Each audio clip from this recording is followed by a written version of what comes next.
So about some of the machines and the resolution of different problems connected with technology, this is the topic of our discussion. Sergey Solonin, General Director of QIWI, representative of MegaFon, representative of Big Data, Anna Serebryanikova, and Deputy Head of the Board of Directors of VTB, Vadim Kulik.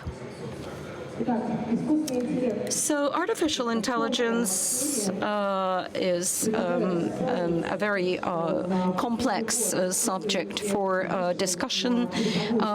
AI has become the focal point of many discussions after the St. Petersburg forum, where our President Vladimir Putin pointed out the importance of artificial intelligence for the development of our economy. And therefore, AI is one of the main topics for discussion. Within this year, practically nothing new has happened as far as AI is concerned. Are there any news on the AI in the AI department? Is there anything new that should attract our attention? Well, let's speak in turns.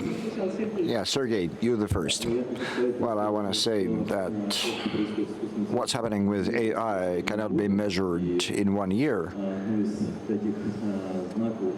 And out of the important events that I can note for myself, that was an AlphaGo match in 2016 with the world champion, because previously it was considered that Go is a much more variable game than chess. There's billions of combinations there, and creating a system that can efficiently win a person was considered impossible. So in 2016, this proved possible. The machine won over the world championship, and everyone got surprised, and the next event happened. It was quite clear that the AlphaGo won using a different model from the model that Deep Blue used when it won from Korchnoi. The next event was the AlphaGo Zero, the next version of AlphaGo.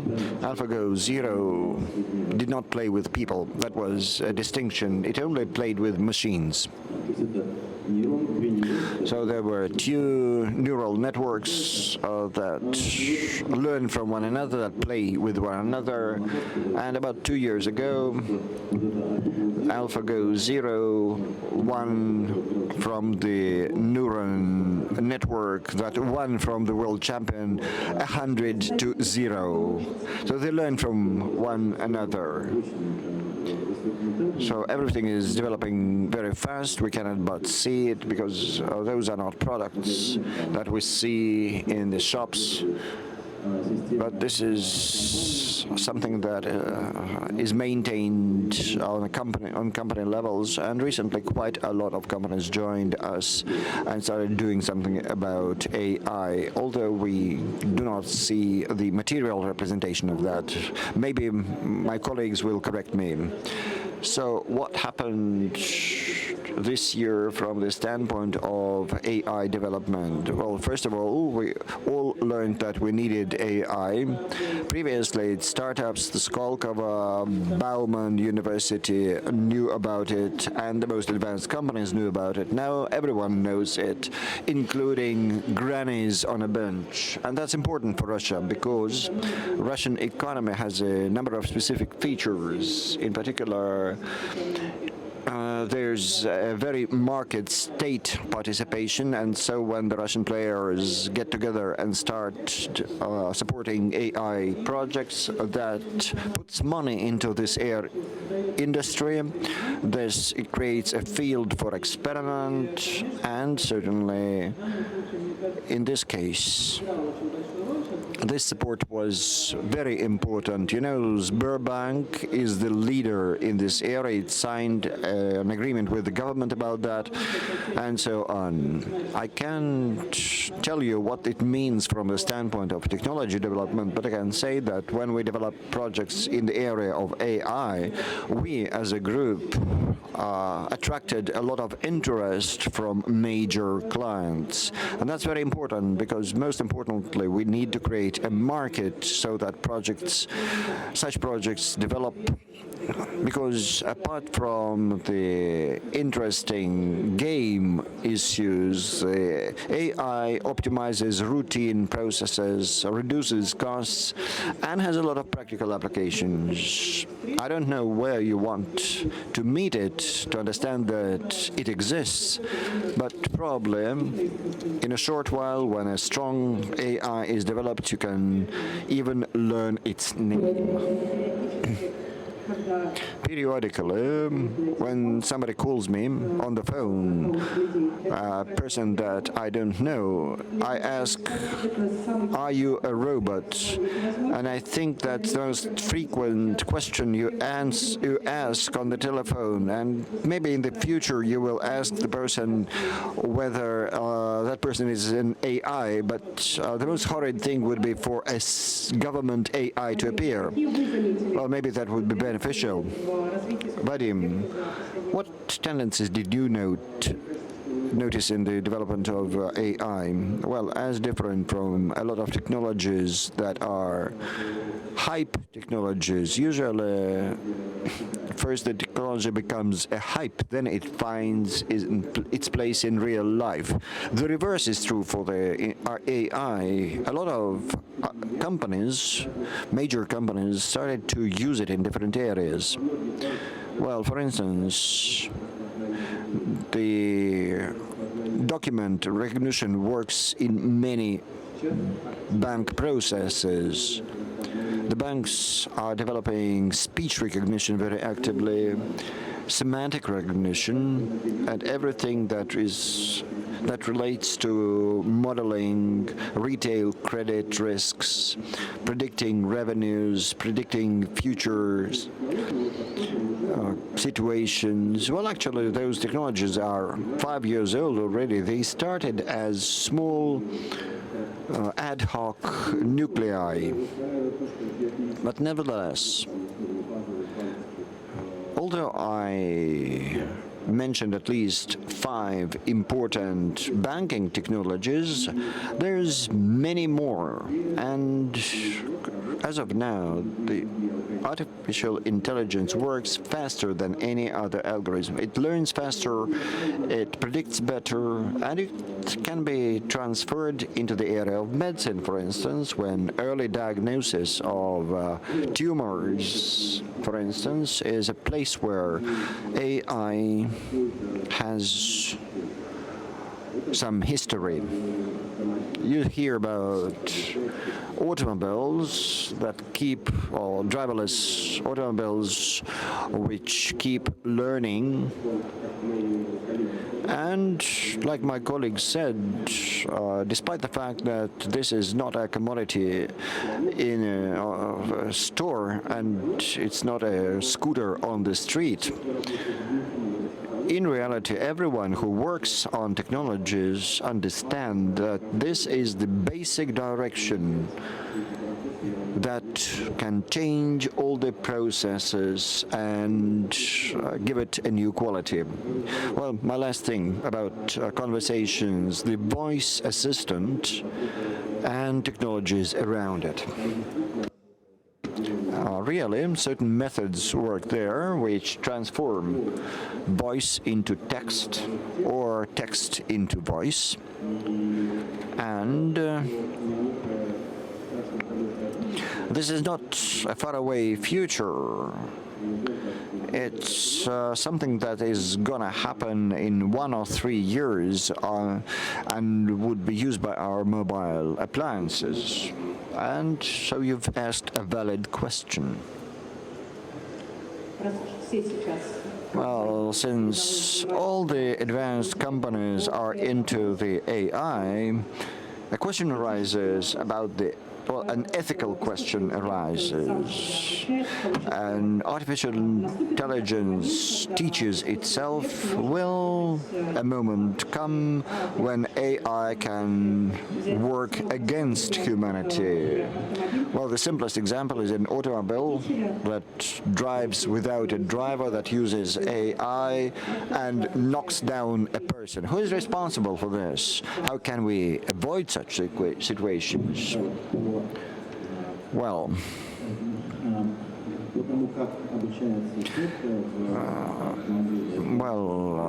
it's a serious dilemma. There's not only a person. Well, you cannot run down a person, that's clear, and everything will be done to avoid this. Well, if this happens, nevertheless, there will be some court proceedings and somebody will be found guilty, either the manufacturer or the owner of the car. But somebody will be legally held responsible for this. The problem arises on a bit lower level when live objects, well, a dog. Well, running down a dog is also bad. So you need to, how about a bird, a squirrel? And what arises is a question. What does the automobile do? Should it brake and potentially inflict harm on the passengers or run down that squirrel? Then a question. What are my ethical norms? Maybe I'm a Buddhist and I would attune the automobile not to run down any living being. Or does my mood in which I'm driving affect my driving style? Well, in real life it does, but it's not clear about what the artificial intelligence will do about it. There's no answer to that question, but I hope that the answers will come, and nobody has told me yet how to solve it. I went by driverless cars, and somehow nobody answered that question about a squirrel to me. Well, if there's a decision about the squirrel, what do you do about the choice when you have a choice about two persons? That's another difficult issue. Yes, an ethical question about saving people on the rails and victimizing the grannies, and the AI has nothing to do with it.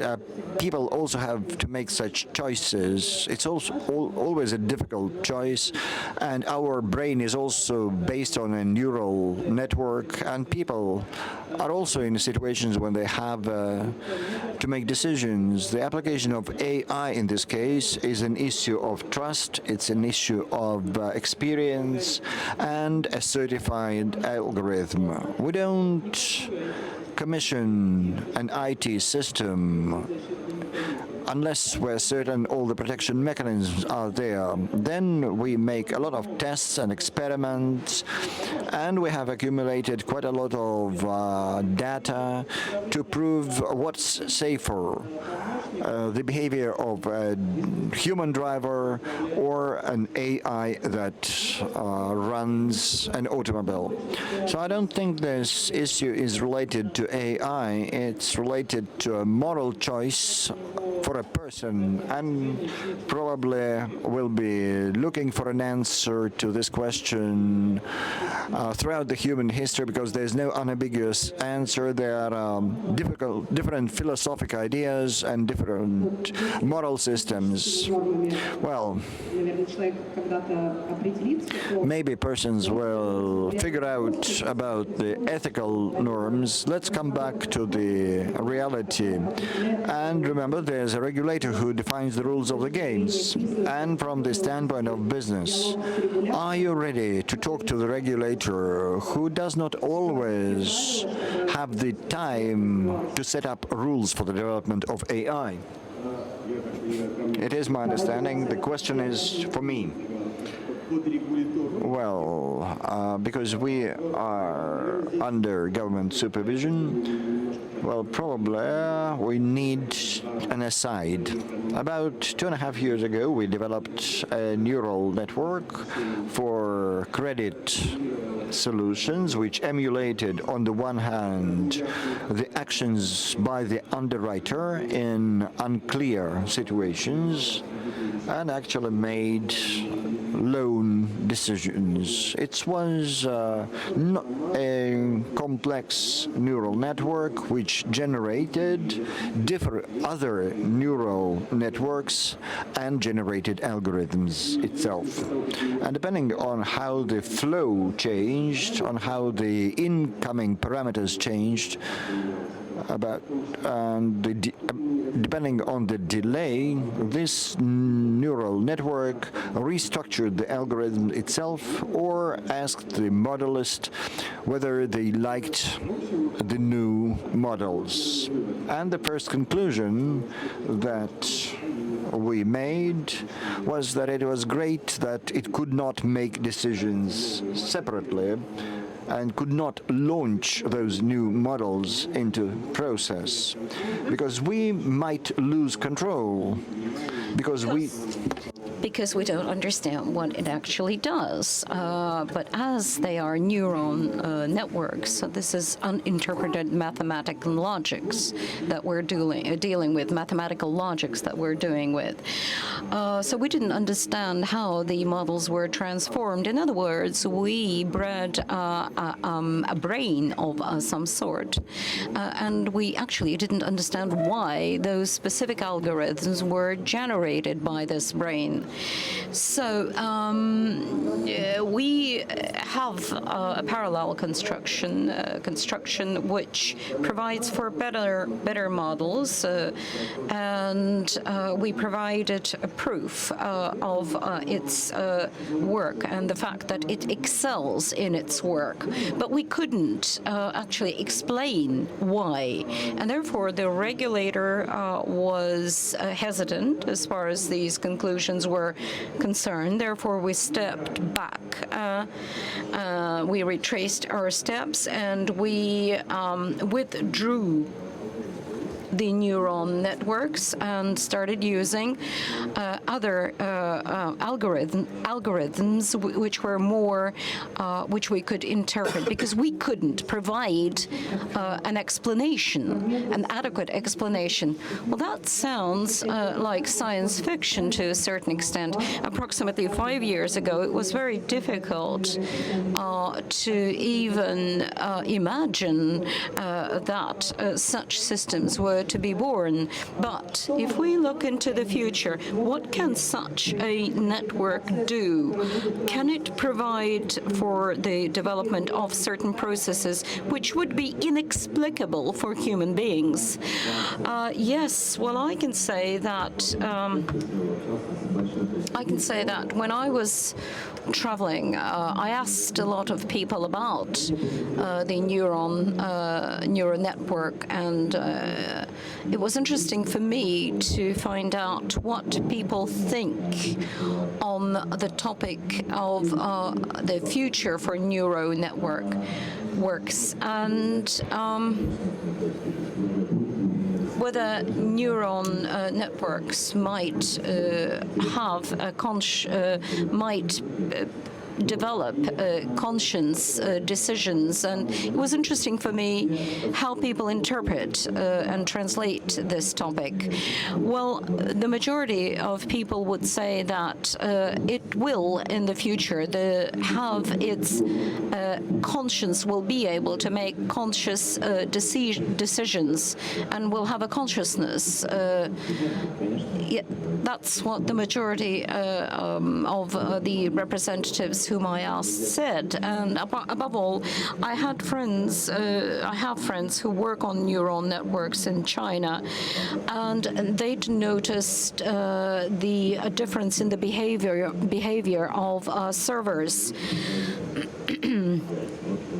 which reach higher productivity. The higher productivity is reached in different scenarios, in different situations, and the system sometimes switches off to provide for a particular rest, so to say. And physically, we don't have any explanation so far as to this behavior.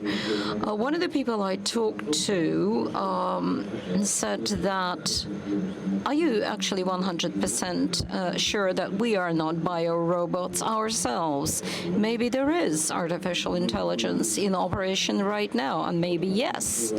And also in the US, in America, there was an interesting situation. We were talking about Bitcoin and cryptocurrency, discussing the topic, and one of the participants of this discussion said that if I were an artificial intelligence myself, I would have thought of Bitcoin. I would have developed Bitcoin so as to dissociate myself in certain cases from the physical and the material world.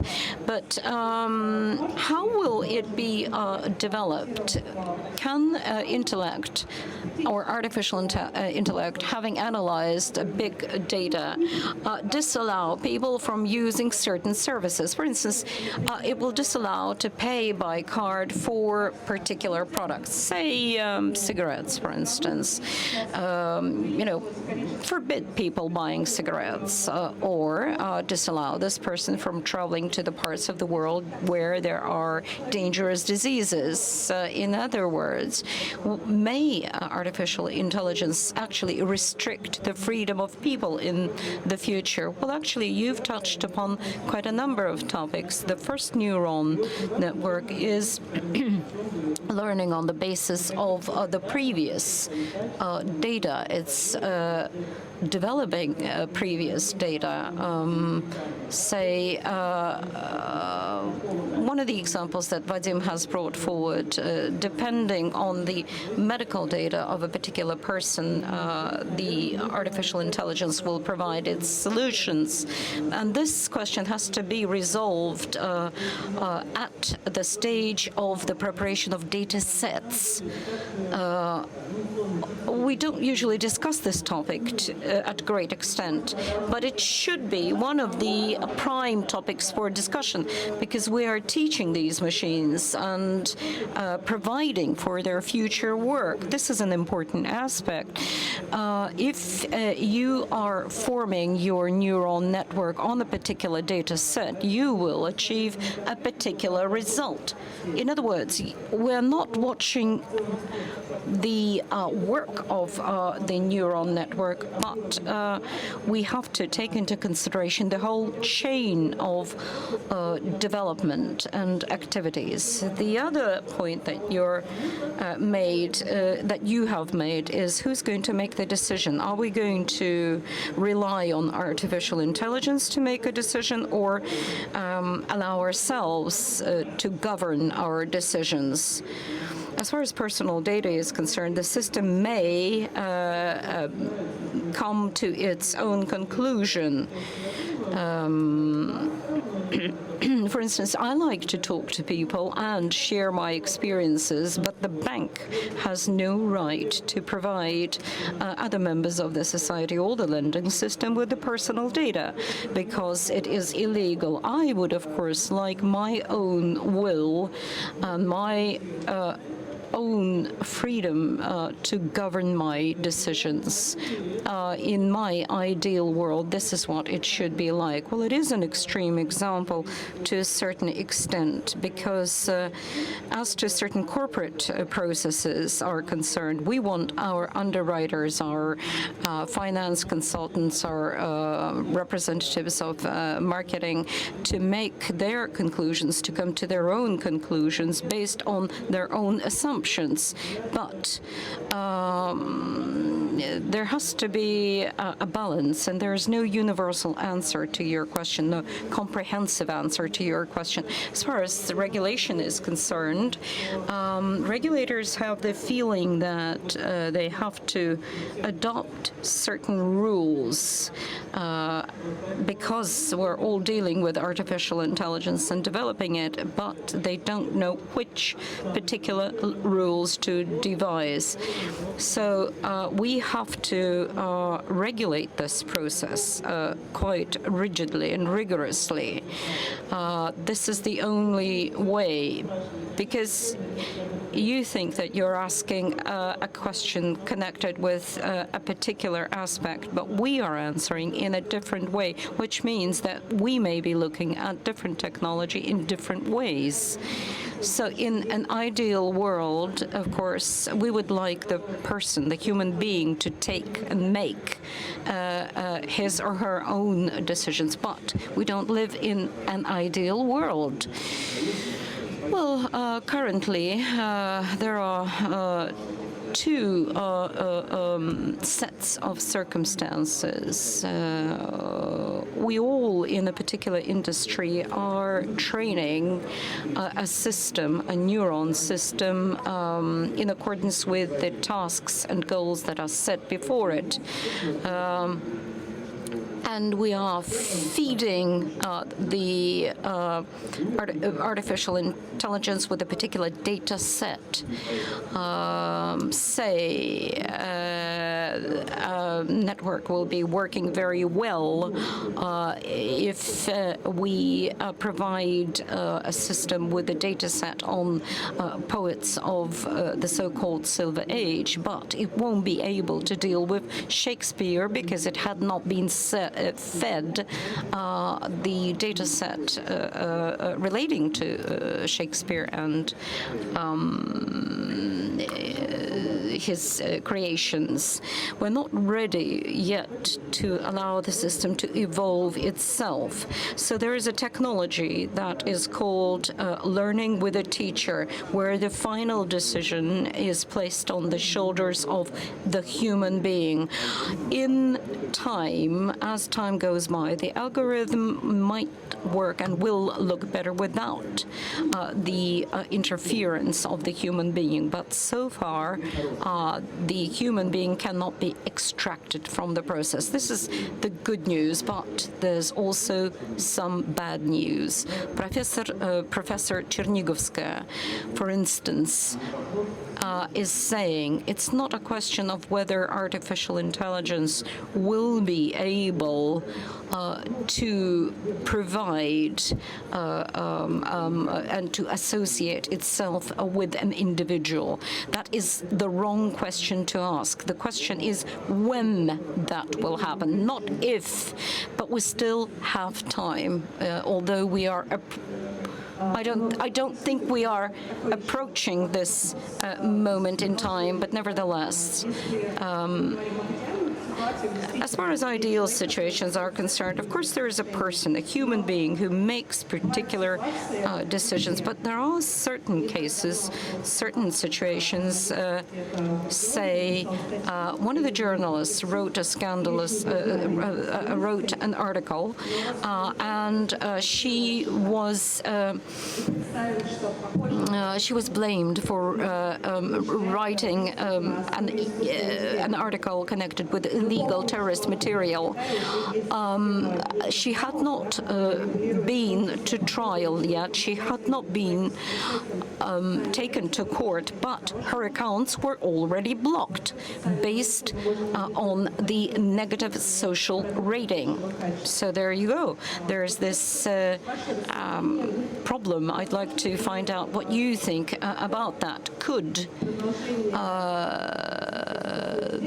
situation involve in a way where it will be pointing us in a particular direction and creating certain conditions for us, and if it rates us as gives us a low rating, we will not be allowed to enter certain strata of society. Well, if we imagine that we create an assistant whom we start trusting, or we place a lot of confidence in that particular assistant. The assistant helps us to buy certain stuff and then prompts us to whom we should get acquainted with or form relationships with. So this sort of interconnection and the connection, the merge with this assistant might be so strong that we, as human beings, will be giving it the key to our own sort of identity. And this will happen not on the level of the regulatory or managing and monitoring system, but this is what we would like ourselves to do. And we won't be even feeling that we are restricted when we reach that high level of trust. We will be thinking that this is the only way for us. In other words, is this going to turn into a world that would be fully embraced by the artificial intelligence? I suppose we cannot go back. We cannot turn back. We've gone past that stage. I agree with Oksana that we still have to think about what we feed into the system. In other words, how to educate this child, so to say, depending and provide for a particular behavior. Is there a threat? Whether there is a threat or not, this is one of the questions that is difficult to answer. We do remember that in Matrix, that was one of the scenarios. I personally think that it is highly likely that that artificial intelligence will pose a certain threat to society, because certain technology may affect us in a negative way. It's so far off, I think. It will not happen in the near future. We've been talking about artificial intelligence since the 1950s, but we are stepping up our activities in this area. As to risks, we cannot avoid them in any possible way. This is my opinion. I would like to add a few things. It's not a good idea that public officials and public organizations decide for you what to wear and where to go, but if there are quite a number of assistants whom we could consult on the subject, that is another question, because we're already doing it. We're not paying specific attention to it, but that's what's happening all over. When we are, for instance, instance, making a decision as to which car to buy, on what to wear. Actually, we have to channel a lot of mental energy into the decision. So if I have to take a lot of decisions which break into my schedule, then I would be glad for the artificial intelligence to take it over from me. The question is whether there is the willpower to do that, but that all boils down to choice. Whether you are choosing a career or an educational system for particular people, that might present certain difficulty. But for artificial intelligence, it all boils down to a specific algorithm. The number of choices we're making in the modern world is 100 times in volume larger than previously. I will continue on that in two aspects. First, it's convenient. Our brain, for instance, has passed on part of our functions, and that happened long ago. You don't think about what signals you send to the hand for the hand to open a door, and will naturally pass these troubles to this assistant unwillingly because it's convenient. And the question is what that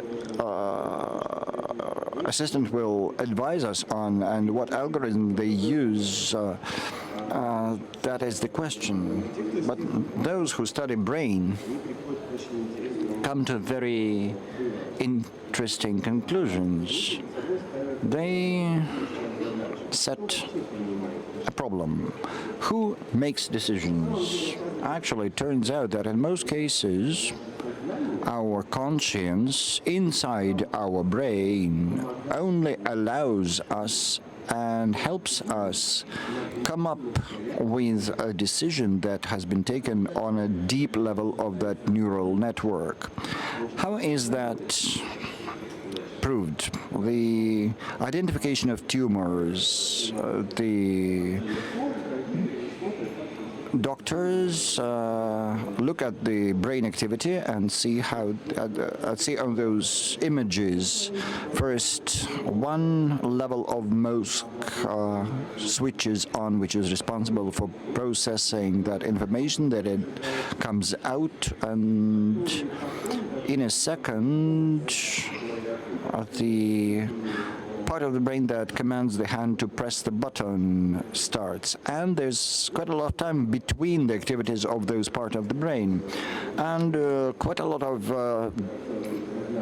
people who study the brain and conscience say that this is a property of developed neuron levels. When some customary operations cease to be in the conscientious level, and we will also merge with those assistants. We'll never think about it. We'll click yes or no, agree, okay, and so on.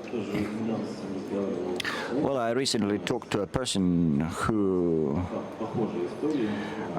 deals with AI and with attuning AI, and they also think about some assistants at some homes. That is AI, which is linked to a smart house, and which generates certain content. So it writes something every day after studying a certain subject on the web. And quite, well, the smart house, the AI will write an essay by the end of the day after studying a certain subject on the web. And what's interesting is that right now they embed some neurotransmitters, so they actually set the level of serotonin, cortisons, and so on. And this really looks very similar to our human behavior. It would be very interesting to launch this project. This project will be launched very soon. Davidian starts this project. May I add a little bit to this subject? One of our discussion on AI quite often boils down to discussing ethical issues and our request for justice. We want the AI to be absolutely just. And that's why a lot of people discuss the difference between men and women based on analyses, between different shades of color and forecasting their behavior. But the world is not an ideal world, and we will increase this lack of ideal by using AI. And there is no single answer to this question. AI will never become our heaven of justice. It will be just, but all of us create justice. So if we get together in 5 years, what technologies will already be using AI? Will banks grant loans based on AI? Will that be working? It's already reality already. What else will be happening with those technologies in 5 years? Vadim? Well, first, the voice assistants, everything around them, everything with voice recognition, everything about recommendations will be working in 5 years. And I believe that all the marketing instruments will be based on neural networks and analysis, and we will achieve this pretty fast. Well, I still believe that the driverless cars is the nearest future that we can see and touch. 5 years will be enough. And all the back office, talking about corporations, the computing contracts, penalties, hiring and firing people.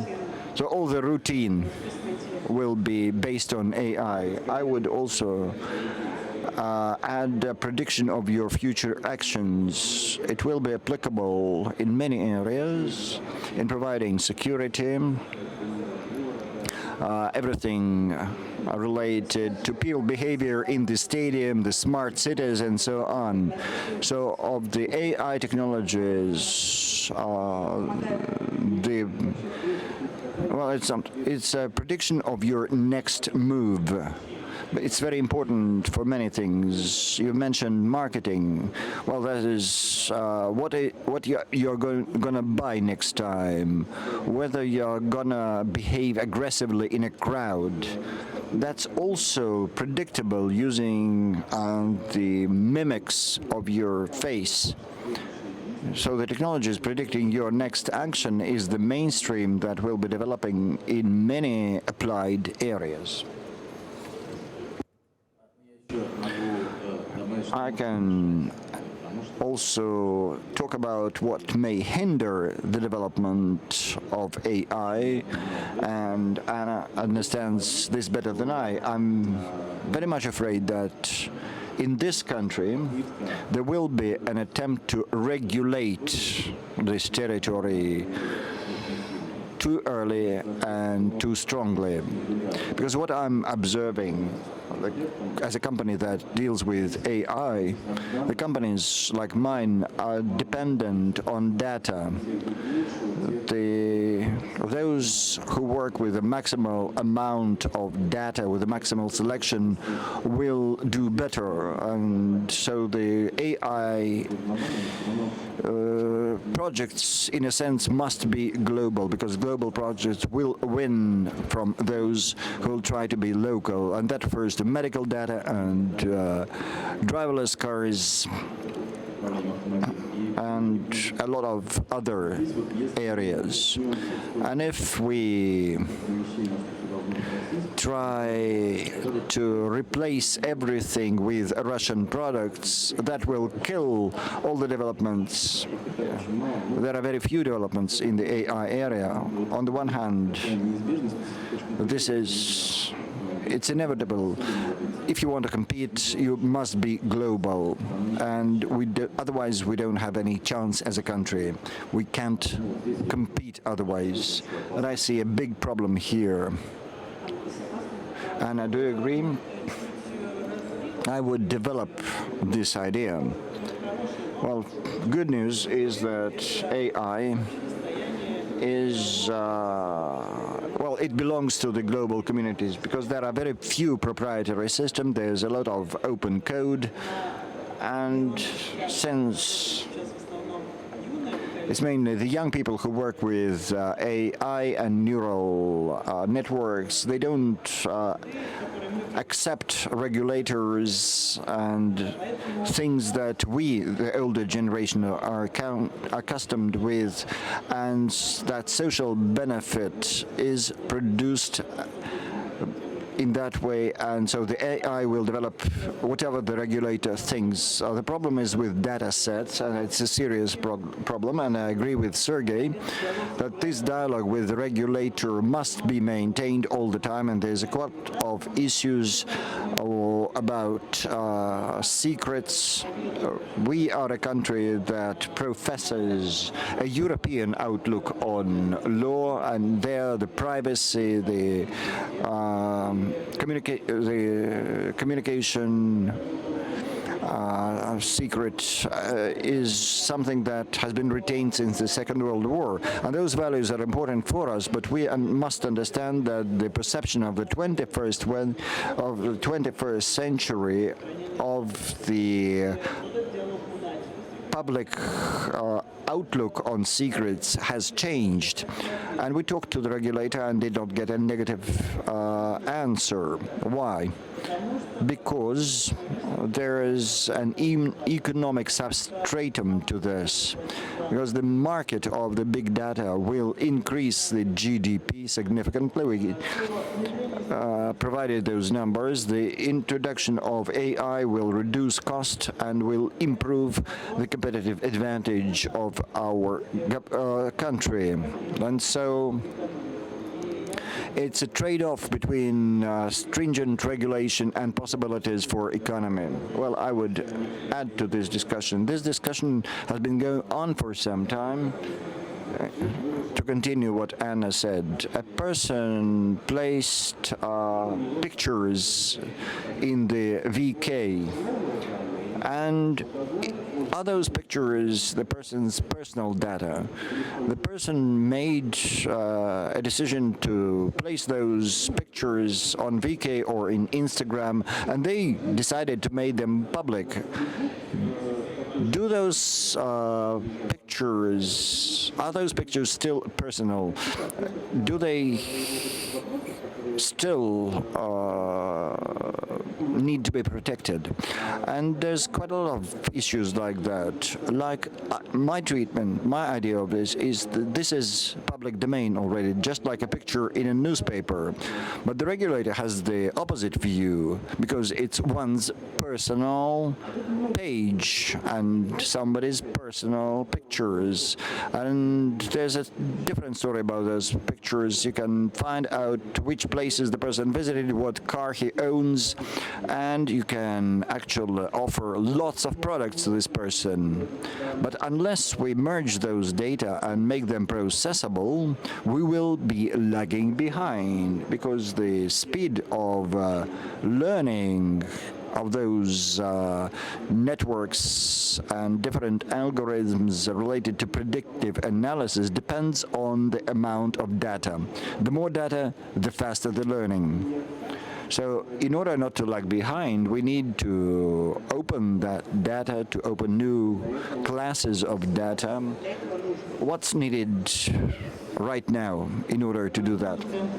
We need to make amendments in the law on depersonalized data, preferably next week. Well, you've asked me.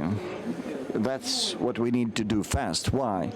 Because we can talk as much as we want about secrets, but for the development of economy, and we want the economy to develop, industry is enough. It's enough to analyze human behavior. It doesn't really matter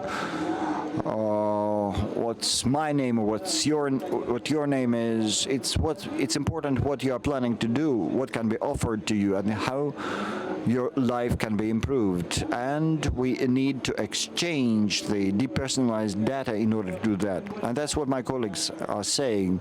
The higher quality of the data, the better.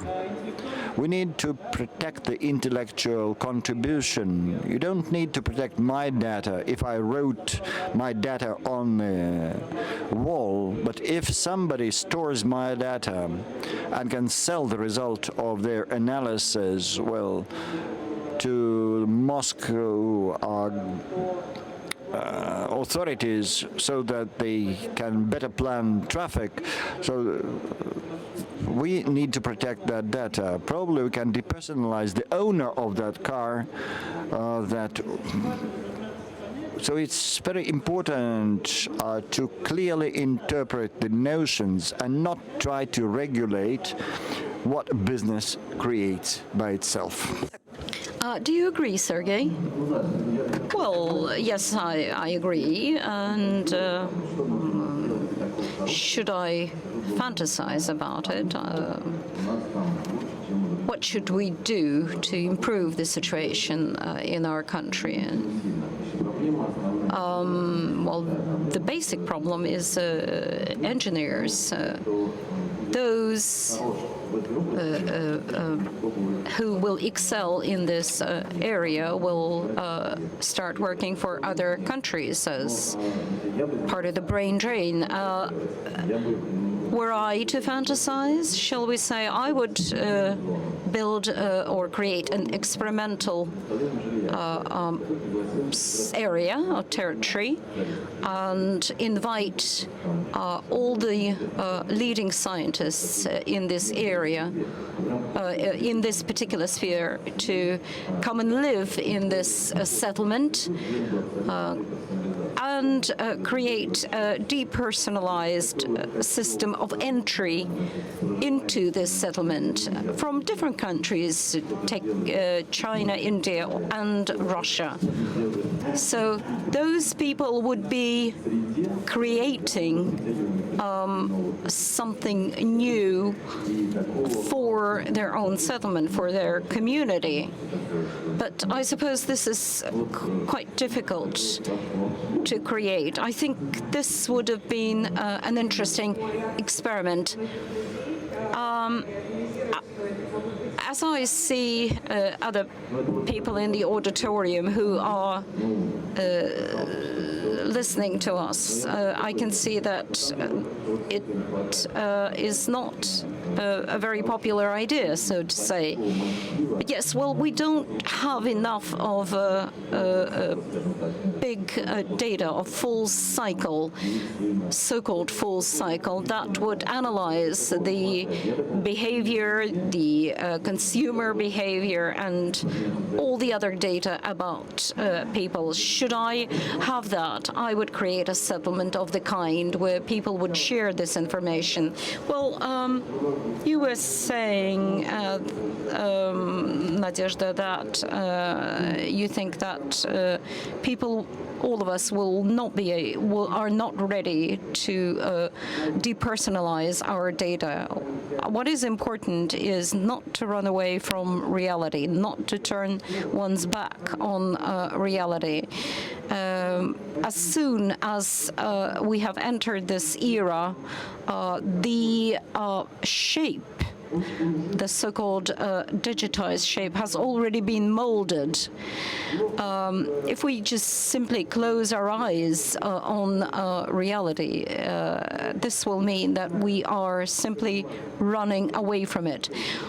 It would be much more beneficial to learn more about it and manage.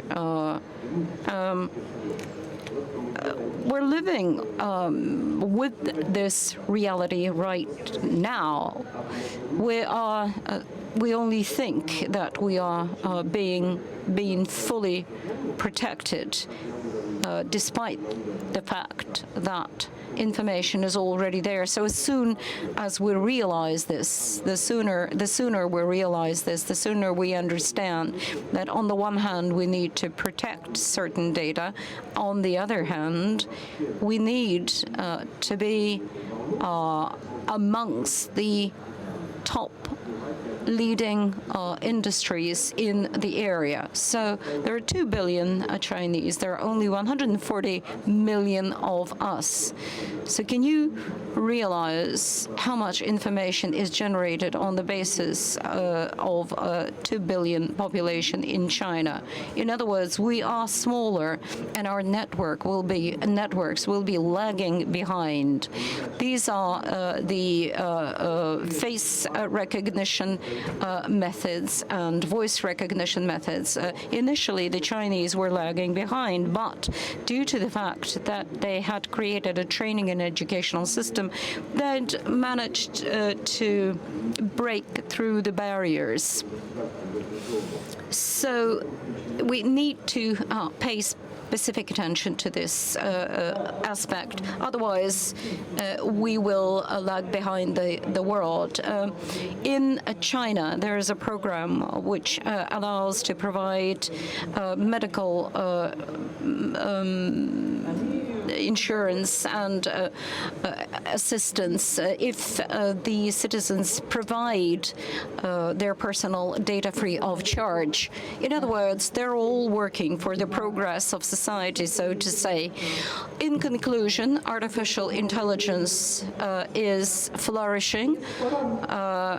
And as I can see, and soon the data, our personal data, will be accessible for larger companies. Thank you very much for your comments on artificial intelligence. I'd like to thank our guests and hope to see you soon.